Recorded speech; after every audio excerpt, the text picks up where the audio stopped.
I have invented a very nice blower system here. The fireplace is getting really hot, and I have some very nice massive air flowing here. I have a fan back in here.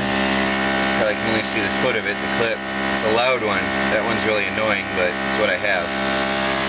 And then I have this big fan here sucking the air out. So there's a fan blowing cold air in. There's the two fans inside on the heater core, and then this big one. Because they're all small fans and I need to move a lot of air to cool that heater core down. But this is working very well. I've used boxes to seal it off, and in 15-20 minutes, no more than 30 minutes, I can get it 70 degrees in here, up from 40 or 50 with my fireplace and these fans. So this is nice. Now that I have the electricity, my batteries are relatively high now, so with all the drain and all the power sucking out, I have enough power with the new battery bank to run all these fans, so that's nice.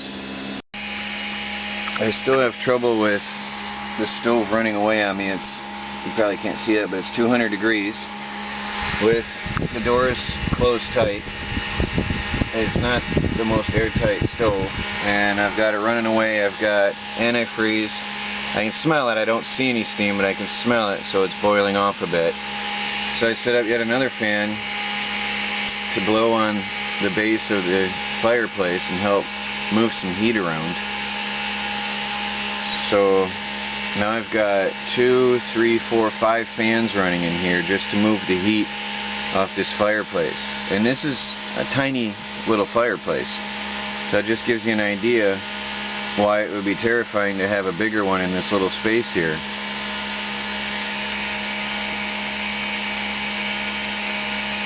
And also,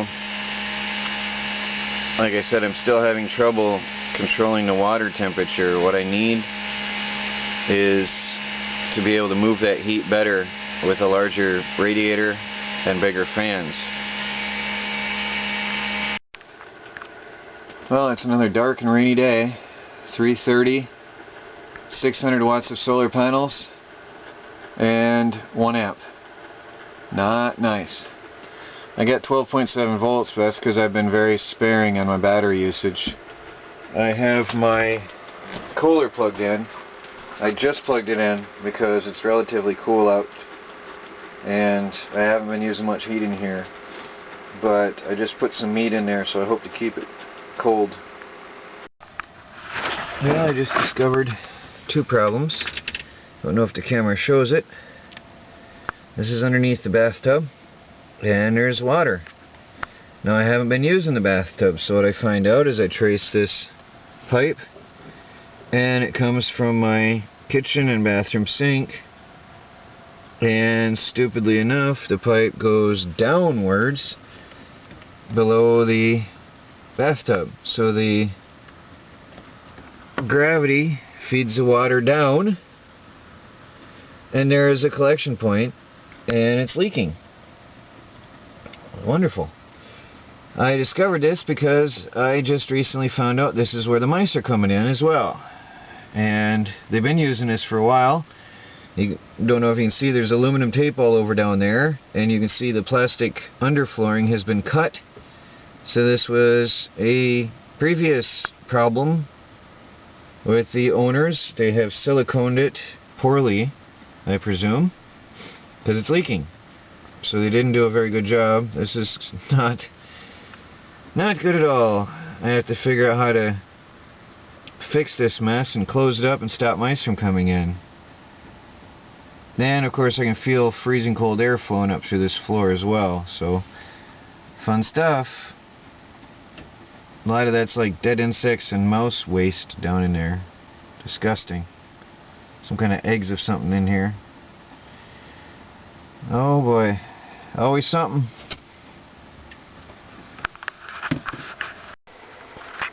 Well, this should make some of you happy, and me too, of course. I finally found 9-volt batteries for an affordable price. These were $3.99 at Tractor Supply for 2 batteries. Normally they're $6 to $8 a piece, which I find totally insane for some batteries. So these are going in my smoke detector. Now, some of you have mentioned the carbon monoxide detector should be lower down, so I'll have to move that. And let me see if I can get this open.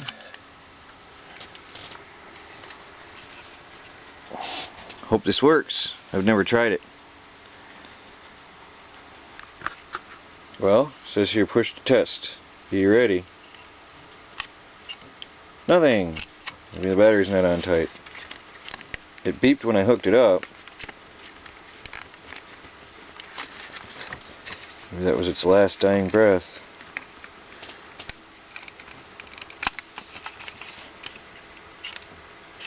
Cat's curious. There it goes. Connector's just bad, I guess. Maybe I need a new one.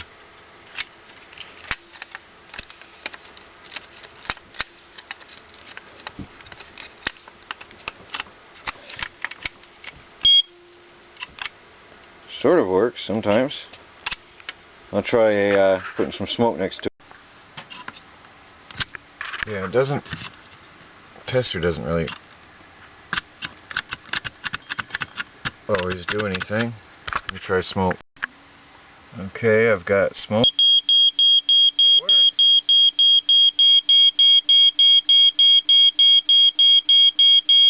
Good time. Well, I hope that this will take care of one of my problems anyway. So that works well. It annoyed me and the cat greatly until I realized I had to blow the smoke away to stop it from beeping. Well, I just received a package from Chad Rook from YouTube. I have no idea what's in here, so I figured I'd open this up with you all together. Check it out.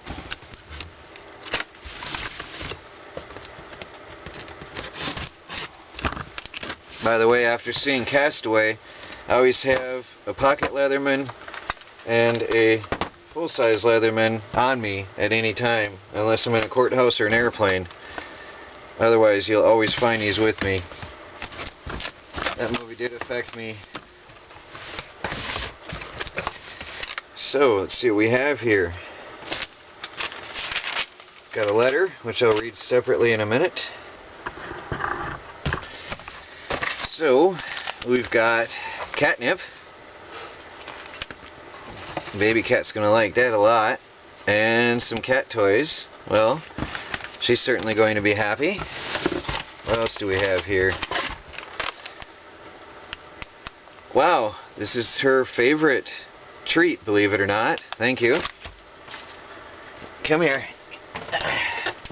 That's for you. You know it, don't you? Yeah, look, she knows. Let me see, we've got some coffee filters. It's good stuff, multiple purposes. I use it not only for coffee, but also for survival stuff. Oh, nice. This is curious. Now, you know I love my coffee, don't you? I like different types of brewing coffee. So I think I'm going to have a coffee as soon as I'm done recording this video. I got to try that out.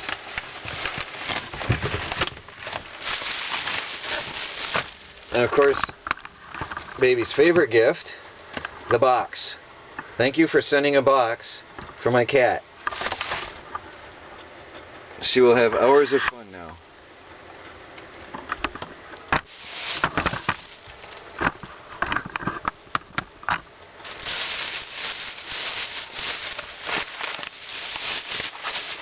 Oh, I can smell it before I open it. Nice. Espresso coffee beans. Whole bean. I like it. Well, thank you. I'm sure the cat thanks you. Actually, I think she likes coffee. She's always after my coffee. I don't know if cats are allowed to have that or not, but she wants it. So thank you very much for the care package. Now, the only thing better than a box for my cat is some catnip in a box. Here.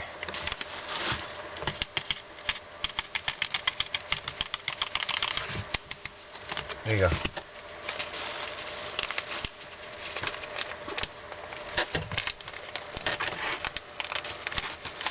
Should be good for hours.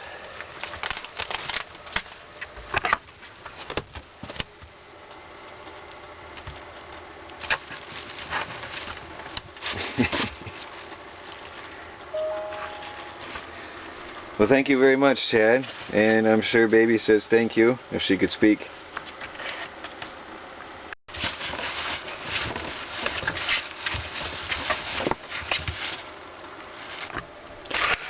Let me see.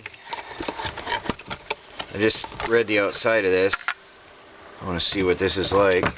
Okay, there's a curious system. It says it combines a drip brewer with a French press design. So from my understanding, you put a filter in, you put coffee in, you let it brew for 4 minutes, and then you put it on top of your coffee cup, and then it pours out. It's an interesting deal. Actually, I think this is really awesome because my biggest problem with living off the grid with limited water is cleaning my French press or my 1-cup coffee brewer. Actually, I haven't been rinsing the coffee brewer at all because it takes too much water. So this is a great deal. I can use the filters. So I want to make myself a cup of coffee.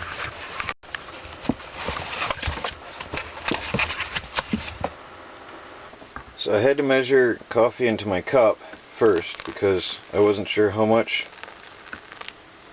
It was my first time using this. I'll get the feel of it eventually. I usually go by feel.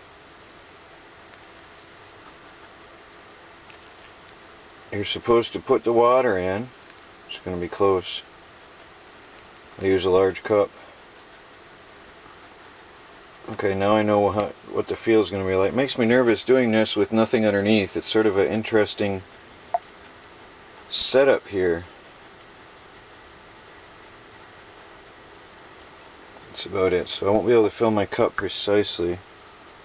But I'll get the hang of this eventually, I think. So you're supposed to put the coffee in, and nothing's coming out the bottom. That's a good sign. And then put the lid on, and let that sit for 4 minutes. And then you put it on top of your cup, and get a fresh brewed cup of coffee. So this is great. You have no idea how valuable this is to me out here, because my French press is nearly impossible to clean efficiently with not much water. So thank you so much. Oh, my coffee has brewed. So let's see if I can do this in the camera without spilling. Nothing on the table, so it works so far. And set it on the cup.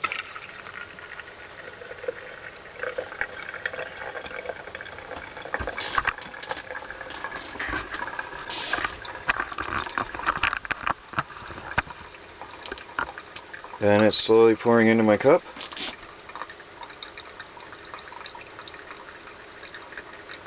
I can already tell this is going to taste good. It's an interesting setup.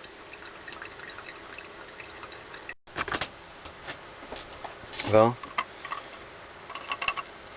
it's done pouring in. It's definitely a no mess setup. It's very convenient. Not a drip came down on the counter. So, see how it tastes.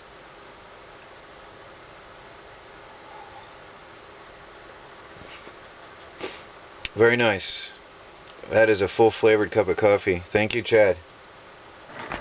I got this switch today at Tractor Supply. A neighbor paid me graciously for taking me into town, so I was able to grab some supplies in town, and I'm going to use this switch now.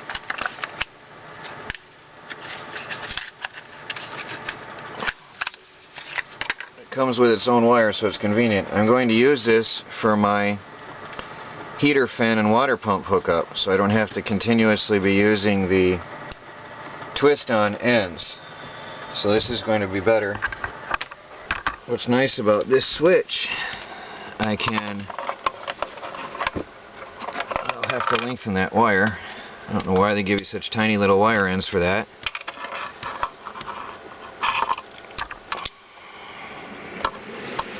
Whoops, that thing wants to kick on.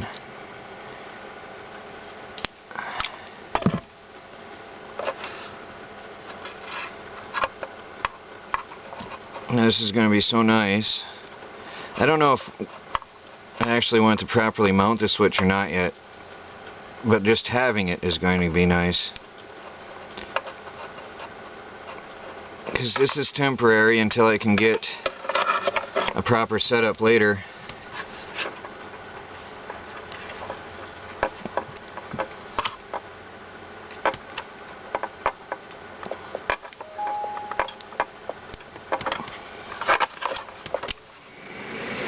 There it is. That's going to be so much better. Now I can hide these wires.